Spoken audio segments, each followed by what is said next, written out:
Welcome to the Unraveling the Scriptures channel. When Joseph arrived in ancient Egypt, he first served in the house of Potiphar, a commander of Pharaoh. During his time in Egypt, after serving in Potiphar's house, he was unjustly accused by Potiphar's wife and ended up in prison. Joseph remained in prison for 2 years until he was released to interpret Pharaoh's dreams. As a result, he became governor over all Egypt. During this period, Joseph had 2 sons named Manasseh and Ephraim. I invite all of you to watch this video to discover the roots and origins of Manasseh and Ephraim, the sons of Joseph and 2 tribes of Israel. The hidden origin of Manasseh and Ephraim, the story of Joseph's sons and the 2 tribes of Israel. When Joseph was governor of Egypt, he married a woman of non-Semitic origin, unlike himself, who was known as Zaphenath-Paneah in ancient Egyptian. His wife, Asenath, was of ancient Egyptian descent, a descendant of Ham through Mizraim, from the Egyptian people. With Asenath, Joseph had 2 sons, the first was Manasseh and the second was Ephraim. The name Manasseh, in Hebrew Ne and in Aramaic Manasseh, according to the book of Genesis, was Joseph's first son with Asenath. She was an Egyptian woman given to Joseph as a wife by Pharaoh and the daughter of Potiphar, a priest of On. Manasseh was born in Egypt before the arrival of the children of Israel from Canaan. According to Genesis 48 verse 5, the biblical narrative tells us that Jacob, Joseph's father, adopted Joseph's sons, Manasseh and Ephraim, to share equally in Jacob's inheritance with his own sons, who formed the tribes of Israel. According to Genesis, chapter 48, verse 5, Manasseh is considered the patriarch of the Israelite tribe of Manasseh, one of the 12 tribes of Israel. Jacob also blessed Ephraim above his older brother. Regarding the origin and meaning of the name Manasseh, it is interesting to note what we find in Genesis 41, verse 51. Joseph named his son Manasseh, explaining that, "God has made me forget all my hardship and all my father's house." Interestingly, in Phoenician Hebrew, Manasseh means forget or forgetfulness. In Aramaic, the name carries the meaning of weak or weaknesses, referring to the difficult days Joseph faced, especially during his slavery, which were the weakest moments of his life. In the Aramaic context, weakness is directly related to the days of decline that Joseph experienced. In the Book of Chronicles, we find more information about the life and biography of Manasseh. In chapter 7, verse 14, we read, "These were the sons of Manasseh, his concubine, the Aramean woman, bore Machir, the father of Gilead." From this passage, we understand that Manasseh's wife was a Syrian woman, that is, of Aramean origin. Where did this Aramean woman come from? For those following the channel, I often discuss the Hyksos in Egypt. For those who don't know, the Hyksos, also known as Hyksos or Hyksos, from Egyptian Hyksos, meaning rulers of foreign lands, were groups of Semitic peoples who entered Egypt around 1900 BC. They settled in Egypt, leaving many descendants. These Semitic peoples not only integrated but also held positions of power, including Semitic pharaohs and governors like Joseph, along with other administrators and rulers of the time. The Hyksos are historically significant because they were the first foreign rulers to conquer and control Egypt. They likely originated from Canaan, the region now including Israel, Palestine, Lebanon, and parts of Syria, and eventually settled in the Nile Delta region of Lower Egypt. The Hyksos dynasties ruled Egypt for about 150 years, establishing their capital in Avaris, in the Nile Delta region. During their rule, they introduced new military techniques, weaponry, and administrative practices that significantly influenced Egyptian culture. The information that Manasseh married a woman of Aramean, that is Syrian origin, is quite intriguing. It shows that Semitic traditions were maintained, despite Joseph's wife being Egyptian. His son, Manasseh, married a woman of Semitic origin, reflecting the continuity of Israelite traditions, which also stem from Semitic origins. This is clearly portrayed in sacred scriptures. For example, Abraham instructed his servant, who was Syrian, to bring women from his own relatives to marry Isaac. Similarly, when Isaac blessed Jacob, he instructed him not to marry Canaanite women but instead women from his own relatives, that is, Arameans or other Semitic peoples. Now, concerning Joseph's second son, he had a second son named Ephraim.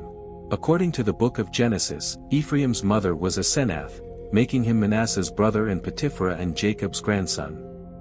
Ephraim was born before the arrival of the Israelites in the land of Canaan. The book of Numbers lists 3 sons of Ephraim, Shuthelah, Becher, and Tahan. However, in 1 Chronicles, 8 sons are mentioned, including Ezer and Elid, who were killed trying to steal cattle from local inhabitants. After their deaths, Ephraim had another son named Beriah. He was an ancestor of Joshua, son of Nun, who led the Israelite tribes in the conquest of Canaan. According to the Bible, the narrative about King Jeroboam, who became the first king of the northern kingdom of Israel, reveals that he was also from the house of Ephraim, a descendant of Ephraim. As for the meaning and origin of the name Ephraim, Joseph gave this name to his second son, explaining, "God has made me fruitful in the land of my affliction." Some interpreters of Genesis relate the name Ephraim to the Phoenician Hebrew root meaning, to be fruitful, referring to Joseph's ability to produce children, especially while in Egypt.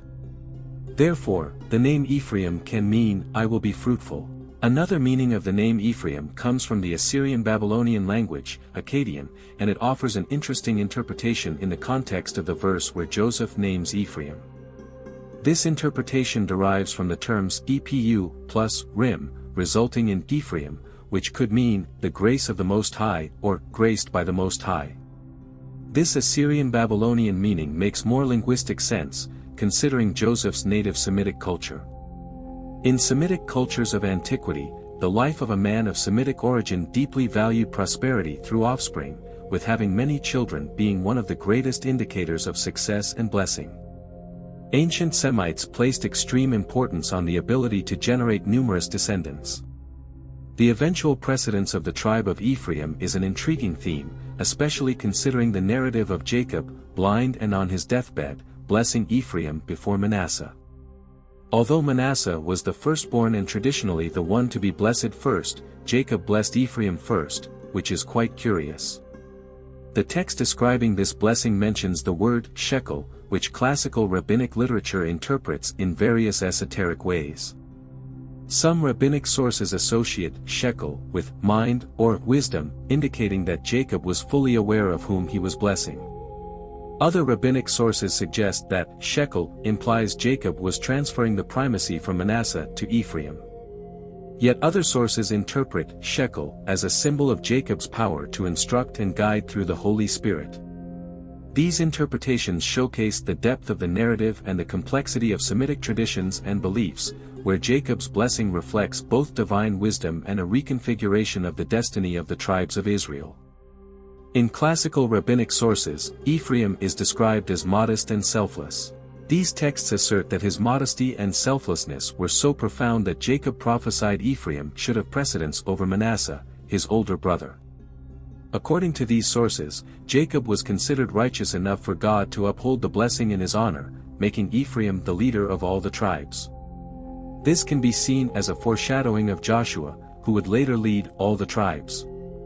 Regarding the linguistic issue of the tribes of Manasseh and Ephraim, it is known they were of mixed descent because their mother, Asenath, was Egyptian. Therefore, it is correct to state that they acquired considerable knowledge of the Egyptian language because of their mother, a woman of Egyptian origin. Additionally, they spoke fluently their father's language, Aramaic, and later learned the Canaanite language, which is now known as Hebrew. An interesting example of this is recorded in the book of Judges, chapter 12, where it is reported that when Ephraimite fugitives tried to cross the Jordan River, they were questioned about their origin.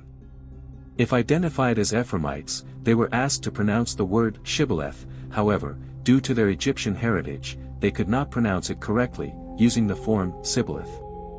This linguistic difficulty resulted in their identification and consequently, their sentence of death.